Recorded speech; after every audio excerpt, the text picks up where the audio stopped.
Vamos lá, dando continuidade à nossa aula de saúde pública, hoje nós vamos falar sobre a legislação do Sistema Único de Saúde. Vamos contar um pouquinho dessa história para vocês. A República Federativa do Brasil é o nome verdadeiro do Brasil. O povo forma o Estado brasileiro. Nós nos comprometemos a pagar os impostos para sustentar o Estado, que é o país, né? Em troca, o Estado devolve o investimento em prestação de serviço público. É mais ou menos assim. Aqui você tem o povo, e o povo ele tem uma responsabilidade. É dever do povo pagar o imposto. Esse é o dever que o povo tem.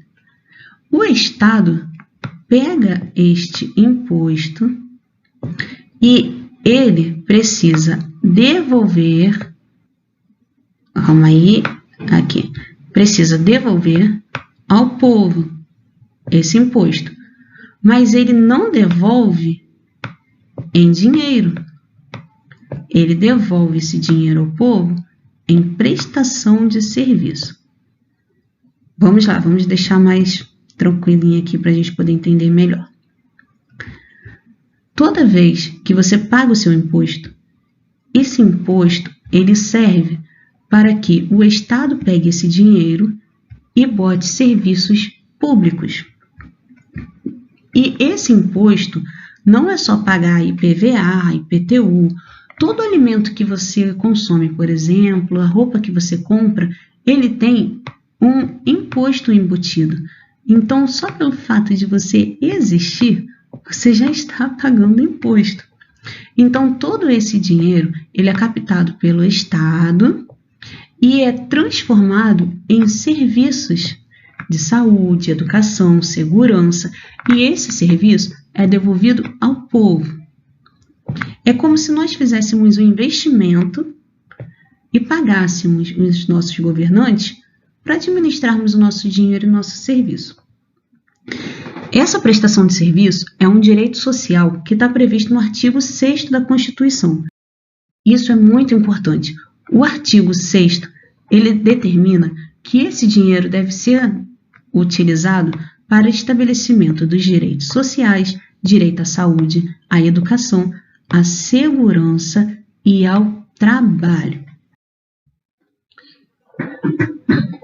Se nós voltarmos um pouquinho no tempo, eu vou conseguir explicar para vocês melhor como que funcionava isso na época do Brasil Colônia, de 1500 a 1889. É tempo à beça, gente. Então vamos lá. Nesse período, não tinha saneamento básico.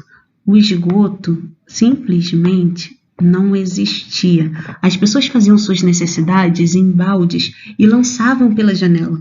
Então, era muito comum você estar andando pela cidade e você ter que andar com o guarda-chuva aberto, porque naquela época eles falavam assim, olha a água! E na verdade não era água que jogavam, era urina, fezes, água de limpeza de pratos, era essa água que jorrava das janelas no Brasil Colônia.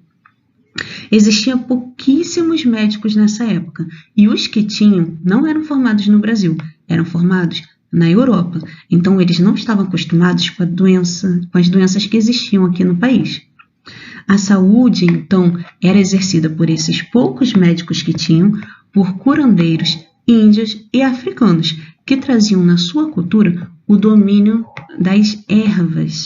Então, eles pegavam plantinhas, ervas, compressas e utilizavam isso para poder curar as pessoas que adoeciam.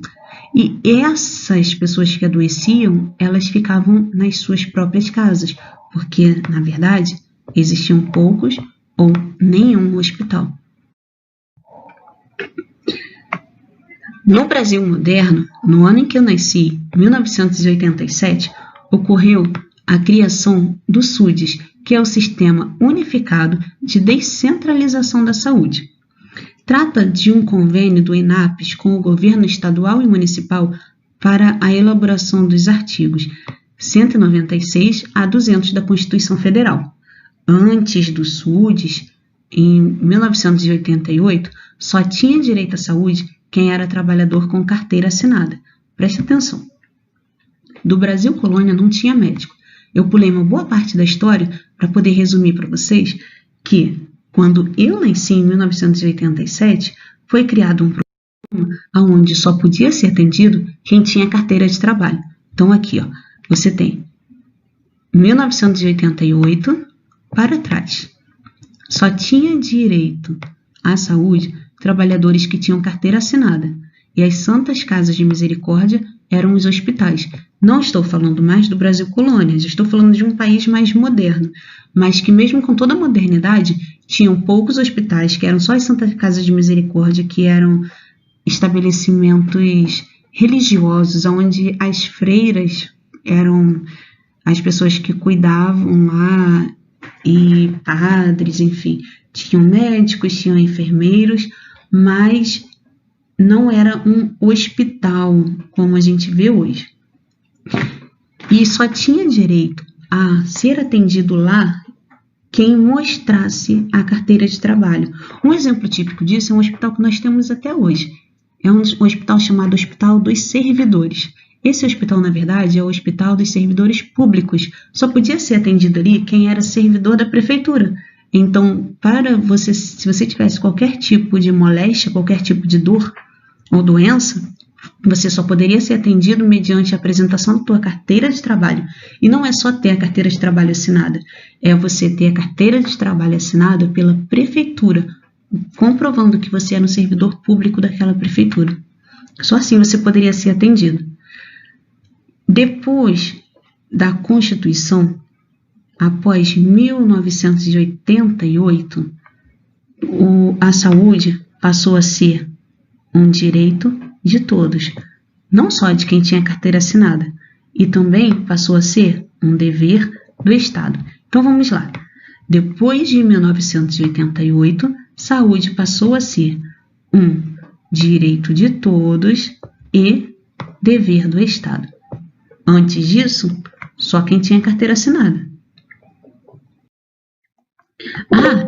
É importante lembrar que naquele período não existia o SUS ainda, tá? Então vamos lá. Em 1990, o INAPS deixou de existir, pois foi incorporado ao Ministério da Saúde. Só então foi criado o SUS. Lembra aquela lei que a gente estudou na aula anterior? A Lei 8080 de 1990, que tem aqueles 5 pilares que eu li para vocês? Então, foi aqui que essa lei foi criada. Então, quando foi criada a Lei 8080, que é chamada Lei Orgânica de Saúde, ela foi criada não porque os políticos eram bonzinhos ou queria ajudar o povo, mas é porque o povo estava fazendo muita pressão sobre os políticos, pois muitos artigos foram vetados dessa lei e o povo se revoltou, pois o governo vetou boa parte do orçamento previsto para a lei. A verdade é que o SUS não foi criado no Planalto, o SUS não foi criado nas salas de reuniões políticas, o SUS foi criado nas ruas, pelo povo. Só que quando os políticos foram votar, eles vetaram a maior parte dos itens que estavam previstos naquela lei e ainda reduziram o orçamento a uma carga mínima, onde seria impossível nós termos a implementação do SUS com o orçamento que eles estavam querendo prever. Por conta da pressão popular, da revolta nas ruas e do protesto, o governo volta atrás do veto e cria a Lei 8.142, que serve para complementar a Lei 8080, que é aquela lei que o povo tinha criado e o governo vetou um montão. Essa lei regulamentou os repasses, ou seja, os valores que o governo federal ia passar para o governo estadual e municipal para financiar. Então, olha só, botei aqui a tabela do Mengão porque eu sou flamenguista. Isso aqui tem que estar no coração de vocês. Cada um bote o seu time, tabela do Vascão, do Flusão, mas se você quiser sorte, bota aí tabela do Mengão. Nessa tabela do Mengão, isso aqui, vamos fazer aquele resumo bom. Vamos lá. Primeiro, direito legal ao acesso à saúde. Antes do SUS, apenas quem tinha carteira assinada tinha direito a isso. Depois do SUS, todo mundo passou a ter direito. E como que era o modelo da assistência? Ele era um modelo apenas curativo. só ia para a Santa Casa de Misericórdia quem estava doente. Já depois do SUS, ele é integral, preventivo, curativo. Lembra que eu falei da atenção primária, secundária e terciária? É exatamente isso que a integralidade fornece. E em relação à gestão? Antes do SUS, era a Previdência Social que cuidava da saúde. Depois do SUS, foi descentralizado. Agora você tem hospitais federais, estaduais e municipais, cada um recebendo dinheiro e atuando diretamente com o seu público, para que assim a assistência mais perto seja mais personalizada e tenha mais eficácia. E aí, quem são os prestadores dos serviços? Antes do SUS, que você tinha que ter carteira assinada, era só o setor privado que administrava. Depois do SUS, quem vai administrar é o setor público com o controle social. Lembra que eu falei que é o povo que é o fiscalizador? Em relação à equidade, só quem possuía acesso formal, a pessoa tinha que ir atrás do hospital para tentar atendimento. Antes, se você não tivesse um carro, mesmo que você fosse servidor público, para você chegar ao hospital dos servidores e não tivesse transporte público para chegar lá, você simplesmente não era atendido. Hoje, após a criação do SUS, nós temos a justiça social. A saúde vai até a casa do paciente com os agentes comunitários. A Constituição Federal, ela diz que saúde é um direito social, direito de primeira geração. O Estado não pode interferir. O artigo 5º, por exemplo, ele diz que não pode entrar na casa da pessoa sem autorização e mandato. Já o direito de segunda geração, o Estado deve promover saúde e segurança. E o direito de terceira geração é a solidariedade entre os povos. Por exemplo, legalizou as ONGs. A saúde é um direito de segunda geração, pois ela é dever do Estado. Então, aqui nós temos a nossa saúde, aonde o artigo 6º diz que o Estado deve promover saúde e segurança. Aqui, ó. Entre outros aspectos, bem-estar físico, mental, social. O artigo 196, ele vai falar sobre algo que a gente já havia estudado, que a saúde é direito de todos e dever do Estado. Ela vai regulamentar os princípios do SUS: gratuidade, integralidade, universalidade e equânime.